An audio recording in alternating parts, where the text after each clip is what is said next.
Hello everyone, and welcome to this quick tutorial on Burgmüller's super famous Ballade in C minor. Now, this video is not going to be aimed so much towards helping you to learn the right notes with the right fingering, correct rhythms, etc. Rather, it's more geared towards helping you avoid some common pitfalls and to give you some mental and physical techniques to help you overcome some of the musical and technical challenges that this piece poses. Now, if you haven't gotten this piece 100% under your fingers just yet, it doesn't matter. Don't worry. Stay with me, and you'll get some ideas that you can begin to incorporate into your practicing moving forward. Let's get down to business. The opening few measures of this piece pose a couple of deceptively difficult challenges that are really common when students are first working on this piece. The first of these challenges, it relates to tempo. So oftentimes when people are first starting this piece, the first couple of measures where the right hand plays those C minor repeated chords become a bit ambiguous with tempo. Sometimes it wavers a little bit, and I end up with hearing something like, yeah, or another very common thing is that people tend to start with a slightly more ambitious tempo than maybe they feel comfortable with when the left hand joins. So I'll hear something like, and all of a sudden it's immediately apparent that we're having to adjust to a slower tempo. These are things we want to avoid. So how do we go about making sure that our tempo is something that we're going to feel comfortable with and not have to adjust in the third measure? What I recommend is think ahead, always. Be thinking ahead to the left hand 16th notes before you even start playing. So what I'm going to do before I play a single note is I'm going to sing those 16th notes internally at whatever tempo I know I can feel comfortable playing. And what that does is it gives me that 8th note pulse. And what I'm going to do now that I've extracted that 8th note pulse from my 16th notes is I'm going to sing again mentally before I play a single note a couple of empty measures of thinking just that 8th note pulse, and then my left hand is going to join in. So I'm going to think da da da da da da bum bum bum bum bum bum bum. And what that will do is it ensures that you always are starting with a really, really consistent tempo every single time. Another challenge that we have to address in these first few opening measures has to do with the refinement and integrity of these very first 6 right-hand chords. Oftentimes I'll hear that even though now we have set the tempo really evenly, I'll hear that the evenness in terms of inflection maybe isn't as consistent as we would like. So oftentimes I'll hear, in particular, that the very first chord receives a slightly unintended accent, and then some of the other ones might not be just as even as the surrounding notes. This is a big no-no that we want to try to eliminate in our practicing. So for example, this is what I'll hear is stuff like that, where we have some notes that are maybe even a little longer, some are a little shorter than others, some are a little louder, some are a little softer. And when you're practicing, listen out carefully to make sure that you're really striving to get all of those, to have just that perfect, pristine evenness. So we've got all of them sounding precisely the same. Something that is helpful in that, and has to do with just how you're holding your physicality, is what are you doing with your breath? Oftentimes before people play, especially the staccato opening, they tend to hold their breath, which if you think about just holding your breath, it tends to lock everything here. And when things are locked up, it's really hard to control. So remember to breathe. Everything will stay very loose, and it'll be much easier to make sure that you're controlling this and getting it just how you want. Another thing to listen out for, and this is a big pet peeve of mine, and something that you'll hear professional pianists do, and it's just something that we all strive to sort of overcome, is having every single note in a chord sound simultaneously. Obviously, there will be exceptions to that where you might want to bring out an inner voice somehow by just displacing it in time a little bit, but that's certainly the exception to the rule. And it's a really good goal to just, from the outset of practicing, try to train yourself that your chords are always precisely together. So I hear sometimes something like that, and it just sounds a little sloppy, and I think that having it exactly together just gives a much tidier impression. And it also helps really kind of conjure this like creepy atmosphere that Burgmüller's created here. So listen out carefully that those are all together. Now, in terms of evenness as well, make sure that we hear all three notes in these chords. Sometimes when people play, I'll hear that a certain note will get shortchanged. Maybe like the G won't quite come out, or the E flat will be too quiet relative to the other two notes. Voicing is really important. So make sure that you're playing all the way to the bottom of the keys, and every single note is reaching that bottom, and that way will ensure that we hear every single note really clearly. Now that we've successfully gotten these first few measures sounding really precise rhythmically, really refined with the accuracy and integrity of the chords, we really hear the harmonies really clearly by making sure that the chords sound simultaneously. We've set the tempo really perfectly before we started playing.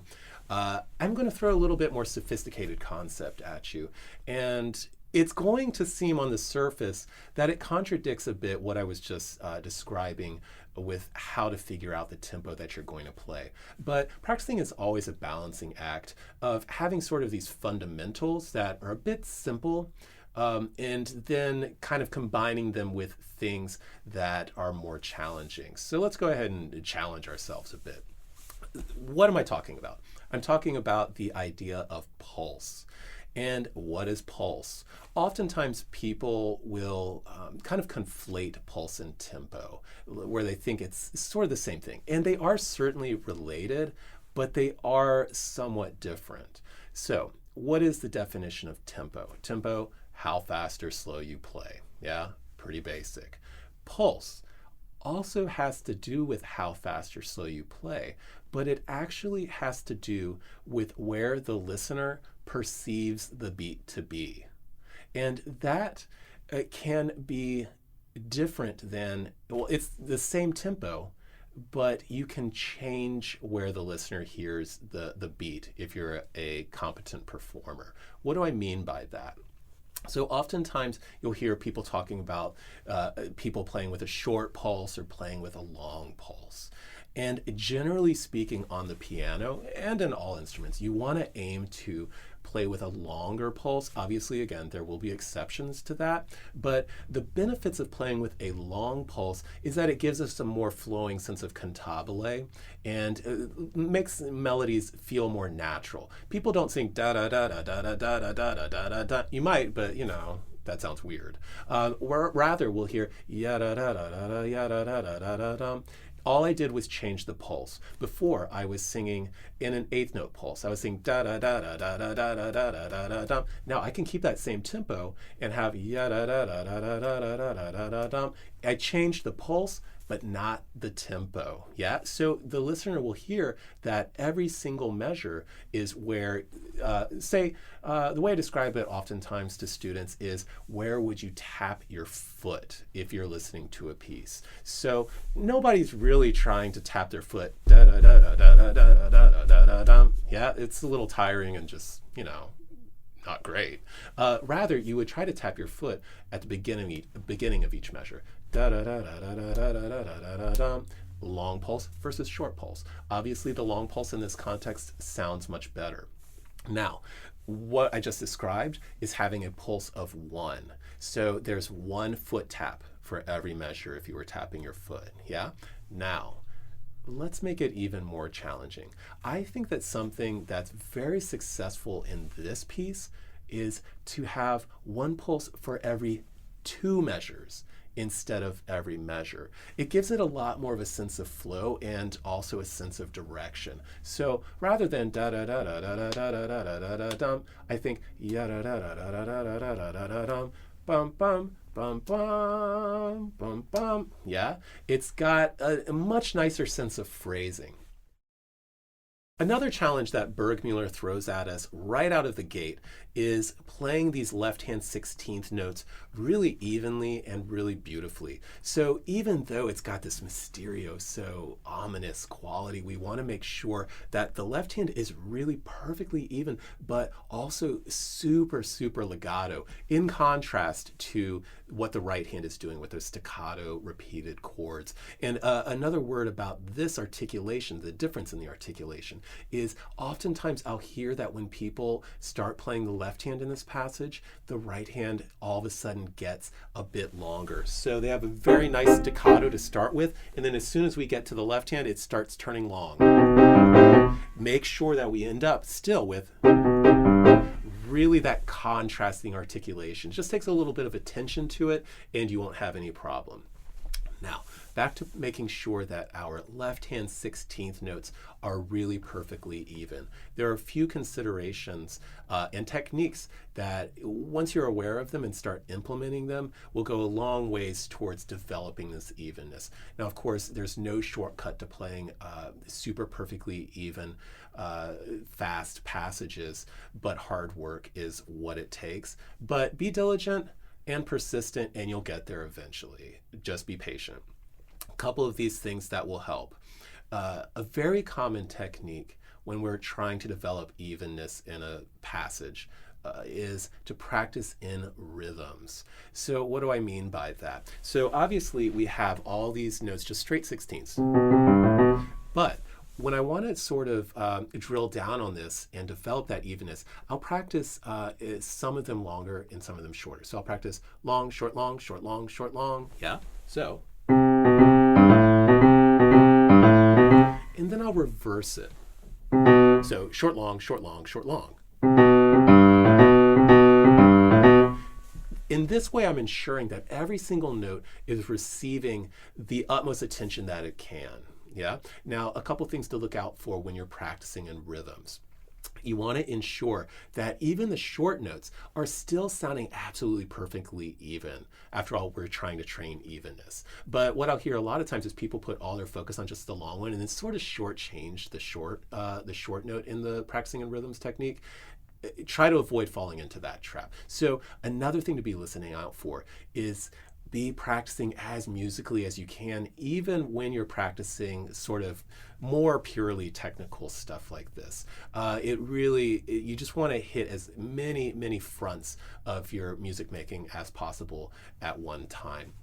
But be thinking full expression, even though you're practicing rhythms. Yeah.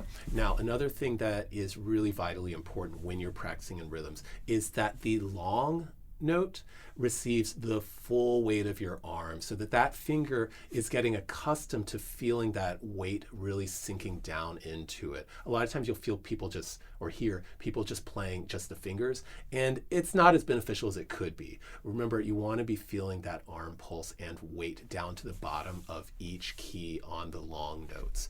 Okay, now a couple of other things to be thinking about, and they have to do with hand position.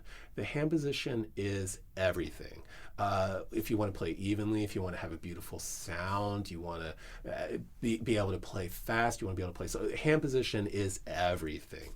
So let's talk about some specifics that will help in this context and in every other thing that you try to play.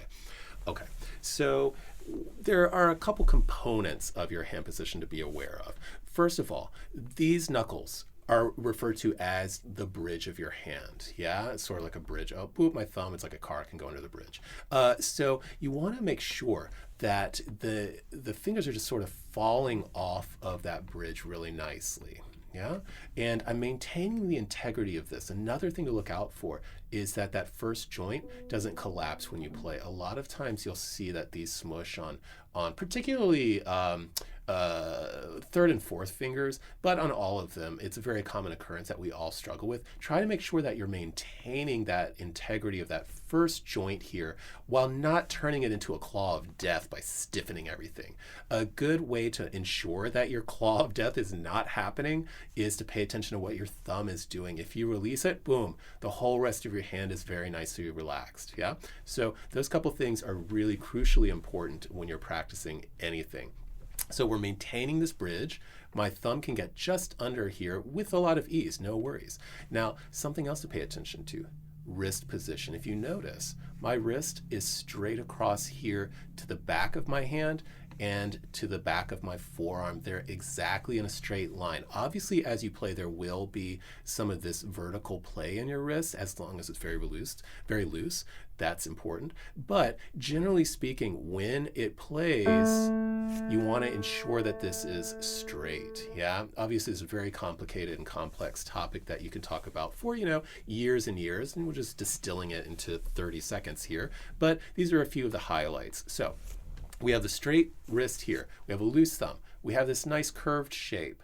Now, another thing that I find when I'm practicing that's really important to think about, if I'm a little dissatisfied with how even my runs are sounding, it's oftentimes that the position of the bridge of my hand is the culprit. Oftentimes I'll find that they're starting to turn a little bit outwards. What we want to aim for with the bridge of our hand is that these knuckles are going to always be parallel to the surface of the keys. Yeah, we want to avoid having this turn right here. You want to make sure that it's here, so that the reason for this is that those fingers can go directly down into the keys. Yeah, pretend I'm playing any kind of notes that sound good, but you get the idea.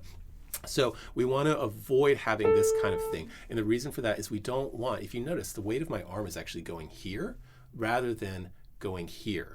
Yeah, so again, you want to ensure that your fingers are going straight down, and the way to ensure that is that your knuckles are parallel. When you first are paying attention to this, it will feel a little bit like you're turning in. That's right. Now, a couple things to pay attention to with those physical sensations. You want to make sure that while you're turning in, that you're not creating tension here. Make sure everything's as relaxed as you can get it. And another thing to look out for is that when you turn in, your elbow doesn't want to pop up. That's a very common occurrence. We want to make sure that this stays very low and just relaxed, just hanging off your shoulder, and I'm just going to have that. Yeah, those couple things will go a long ways towards ensuring that your 16th notes are beautifully even, and it's just a pleasure to listen to. A bit of a trap that I find students sort of falling into on a regular basis when they first are working on this piece is a tendency to play chords, for instance, at measure 20 unevenly. So if you look at your score, Burgmüller actually has, actually measure 19 is the beginning of this passage. Burgmüller has both of those eighth notes with staccatos and then an eighth rest after each one. Oftentimes I'll hear when people are initially learning this piece, I will hear that. We want to ensure that those chords are absolutely even in terms of inflection and in terms of length. So we have that nice crisp articulation.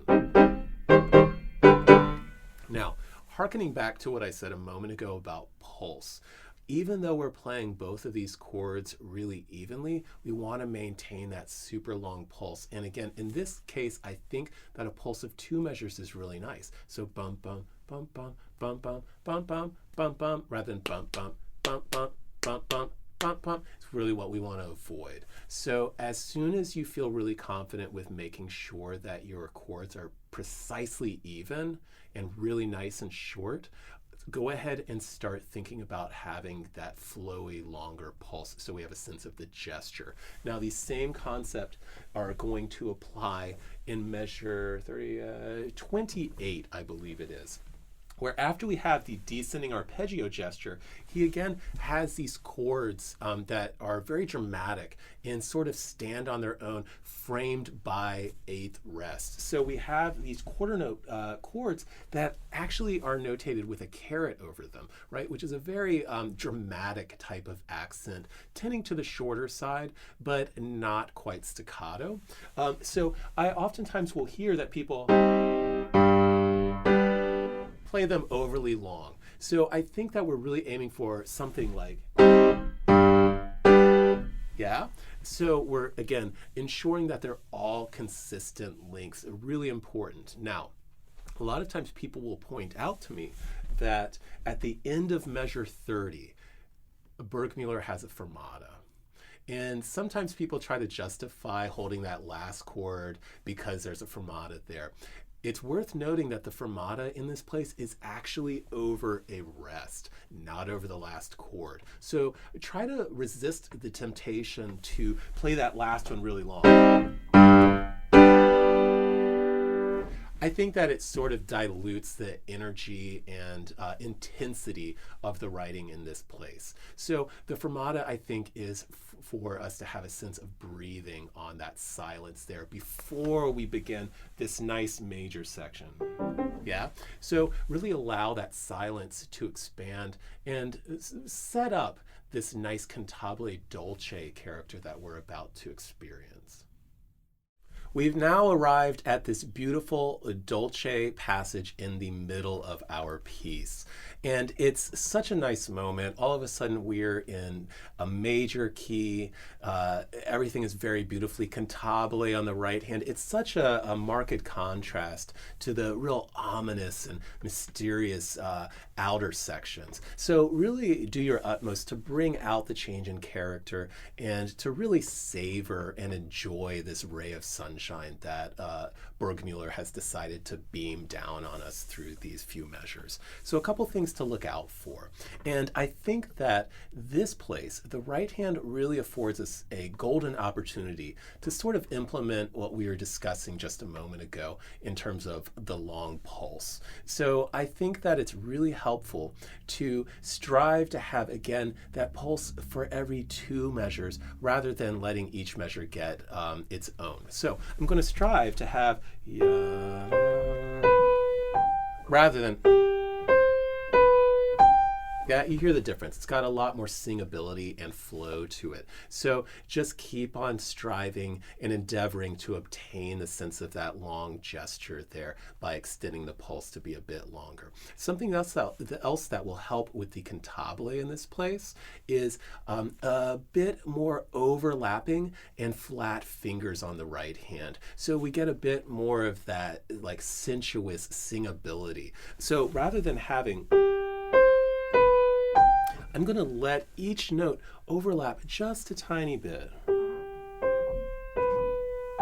Much, much nicer. And along those same lines, we can also take into consideration the attack speed that we're playing with. What is the attack speed? All that we're talking about when we're referring to attack speed is the rate or speed at which the key goes down. And you can play a fast attack in a slow tempo, and you can also play a slow attack in a fast tempo. And it's something to experiment with when you're practicing. So the difference between the two is that a fast attack often gives us a lot more of an energetic sound and a bit more articulate nature, whereas a slow attack allows us to have a bit more of that nice cantabile that we're talking about. So for example, I'm going to play this right-hand passage with fast attacks, and you'll hear definitely noticeably a difference. So we've got Sounds much more articulate and, again, energetic even. So now I'm going to play the same tempo, but with slower attack speed. Yeah, all of a sudden a completely different character. So when you're trying to get something to sound more lyrical, attack speed is one of the first considerations that you can really explore. So that's just a really nice tool to have in your toolbox of articulations. Something else to pay attention to in this passage. If you look around measure 41 or so, all of a sudden he has marked poco ritenuto, and then a few measures later, excuse me, he follows that with an animato.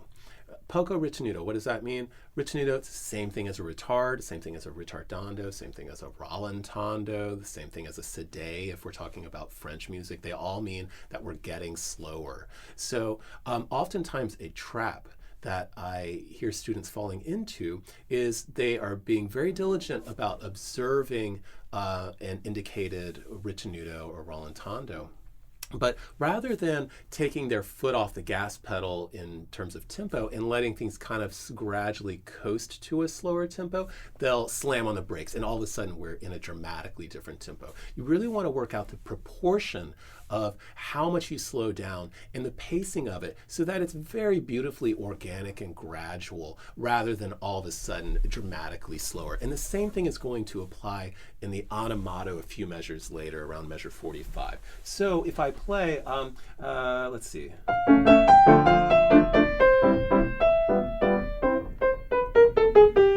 You can hear that I slow down gradually and then speed up again gradually. So it's no abrupt changes. Now, something to keep in mind, when you do the animato, you really want to aim that as you become more animated here and push the tempo back, that you're arriving back at precisely the same tempo that you start the piece when you do the repeat, so that it's not slower or faster.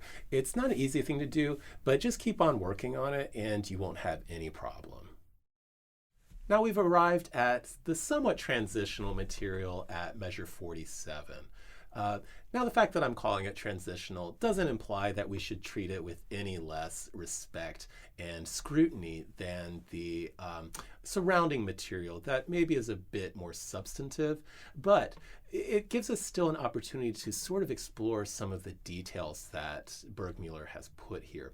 For instance, if we look right at measure 47 and 48, we notice that the right hand has some two-note slurs.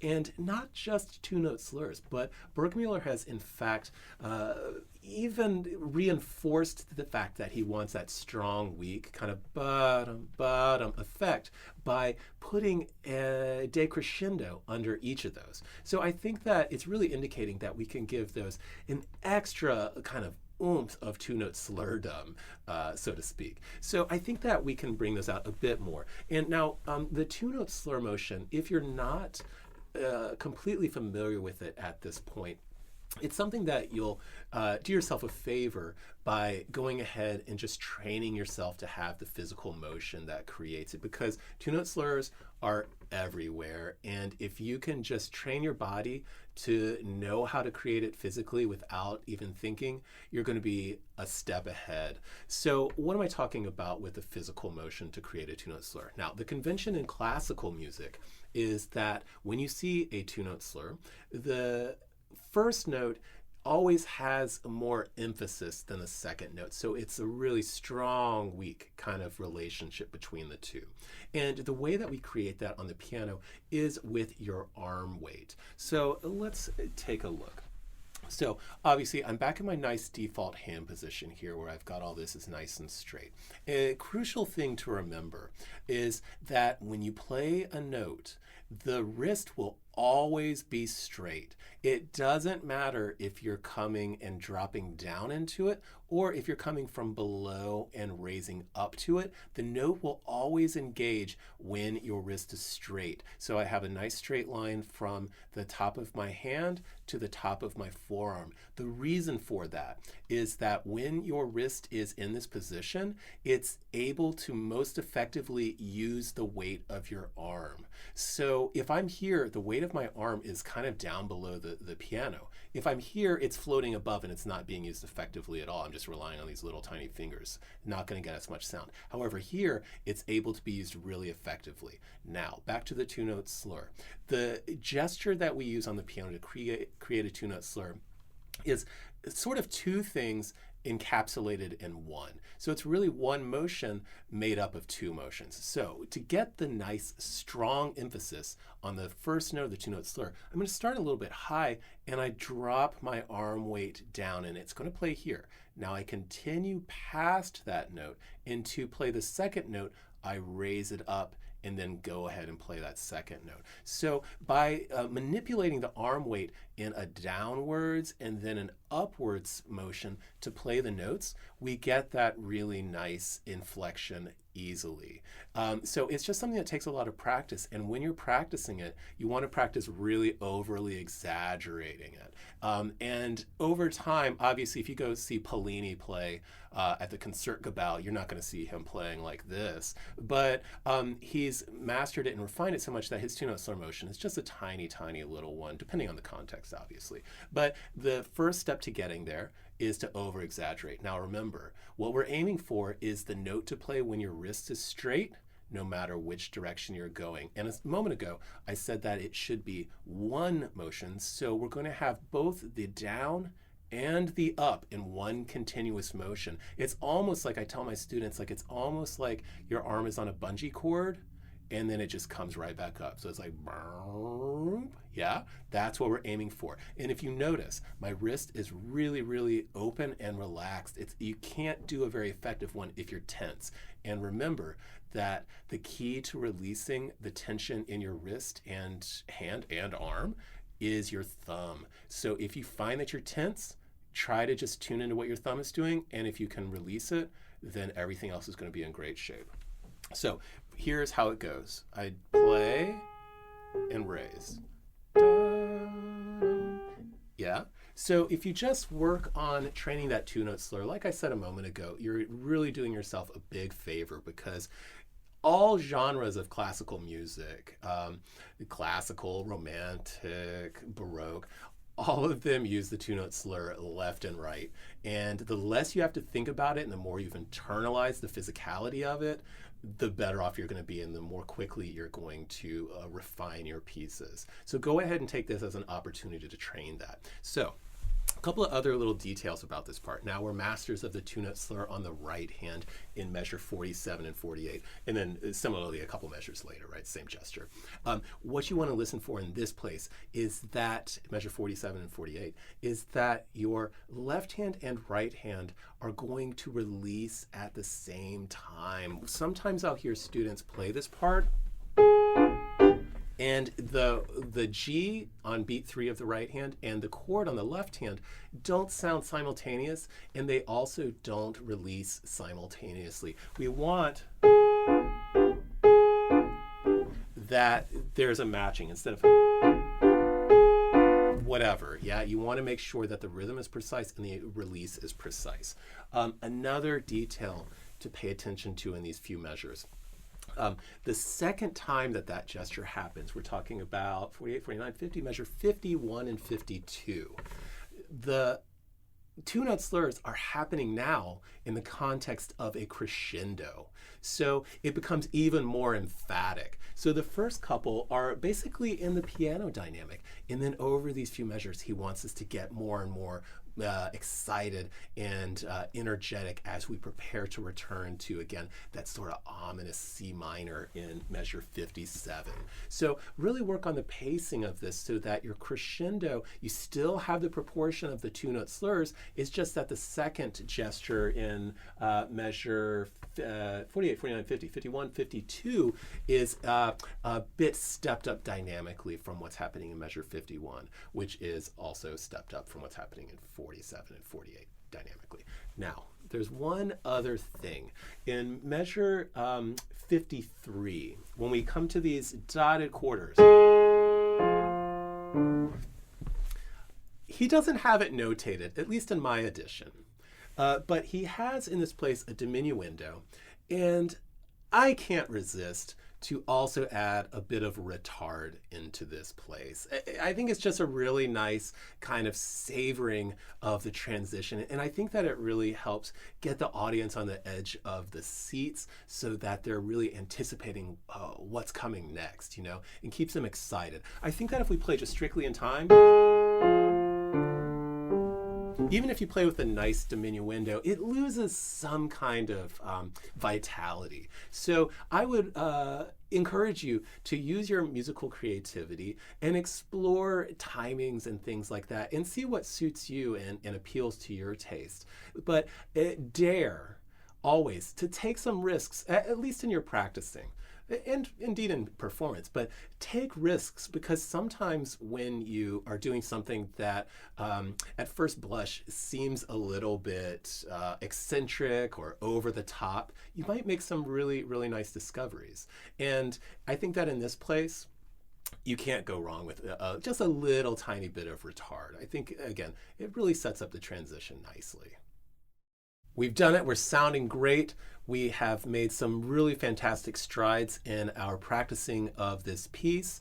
Now we are at the final few measures, yeah? Now it's worth noting that the measure 57 passage is completely just a restatement of material that we have already covered. However, I would encourage you to get creative and use your musical talent and intuition to explore subtly different ways of playing it so that it's not exactly the same thing that the audience has heard you already play. So you can explore things like the attack speed that we talked about, changing the colors somehow, slightly different dynamics, somehow different inflections, slightly different senses of timing in places, so that again there's a bit of variety in the playing. Variety is the spice of life, and let it be the spice of music as well. Really dare to explore and take some risks with your interpretation. Now obviously those risks might not always pay off, but I would personally much rather listen to somebody just go for it than somebody play absolutely safely. Always worth keeping in mind. Now let's get to these last few measures. Obviously, measure 87 is a place that, for a lot of my students, is always sort of a scary moment in this piece. That unison 16th notes on each hand. It's not that bad. Don't be afraid of it. If you think about the things that we've talked about previously in this video, about keeping your knuckles parallel to the keys, letting the fingers go straight down, practicing carefully in rhythms, you won't have a problem. That's not to say that it won't take a lot of work, but if you're really persistent and diligent about how you practice this passage, you'll be sounding awesome on it in no time. Just stick with it, you'll get there. One thing that's worth noting in this place is that there is a decrescendo in measure 89. So 87 and 88, we're sustaining that big, bold forte, and then it starts to taper off dynamically, setting up the continuation of the diminuendo through the ascending chords, right?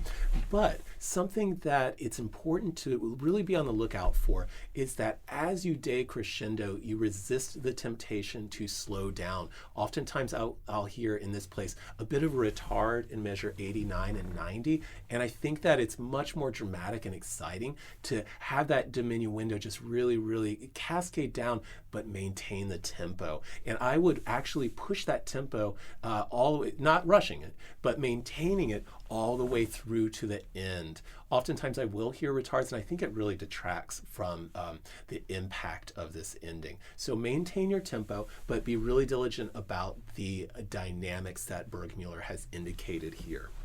Something else to listen out for, and it's on the very last chord. This is something that I think is really important for us as pianists to be paying attention to. And our colleagues that play other instruments, the wind instruments or string instruments, have the luxury, if challenged, of having to work to sustain notes. And that sort of inculcates in them an awareness of how they're releasing notes. On piano, that's something that's oftentimes neglected because we just play a key and then you don't even have to think about it necessarily. The sound just keeps holding. Now, we want to think about sustaining a note rather than holding it. holding it tends to imply something static that's just kind of stuck and it's a fixed value. Sustaining and sort of implies life. And violinists, while they're sustaining, can do vibrato, so the sound changes. And I think that for us, it's really important to pay attention to how we release the keys and not just how we articulate the initial attack of the keys, because that is what gives us a bit of energy at the end. So for example, oftentimes I'll hear people play a great performance of this piece and then they just kind of give up on the last chord, and I hear that the release is, oh, it's so nice, and then it's kind of leaves us like with a bad taste in our mouth for a second. I really want a fast release on that last chord, not that we're changing the rhythm of the note, but that the key comes up quickly. So it's the opposite of the fast attacks we were talking about earlier. I let that key travel up quickly after we've sustained that chord for its full value. Something that I find also really helps with the energy of this last chord is to think a crescendo. Obviously, that's not something that's physically possible to do on the piano, but it's amazing if we can think of things as we play. Somehow it really translates into reality. Like it really subtly it gives us a different sound. So I'll, in this place, think a crescendo, and it really propels us into the silence. Yeah, rather than just, yeah. So we really want to aim for that energy and the excitement of that fast release, and really get our adoring fans to leap to their feet and just be cheering nonstop for our very dramatic and exciting performance of this ballade. We made it through Burgmüller's Ballade. Thanks so much for watching.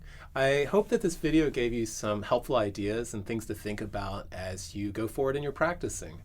If you're interested in some one-on-one coaching, I'd love to hear you. Just click on the description and you'll find a link to my website. And I'm very easy to contact directly through that. Again, thanks for watching, and until next time, happy practicing.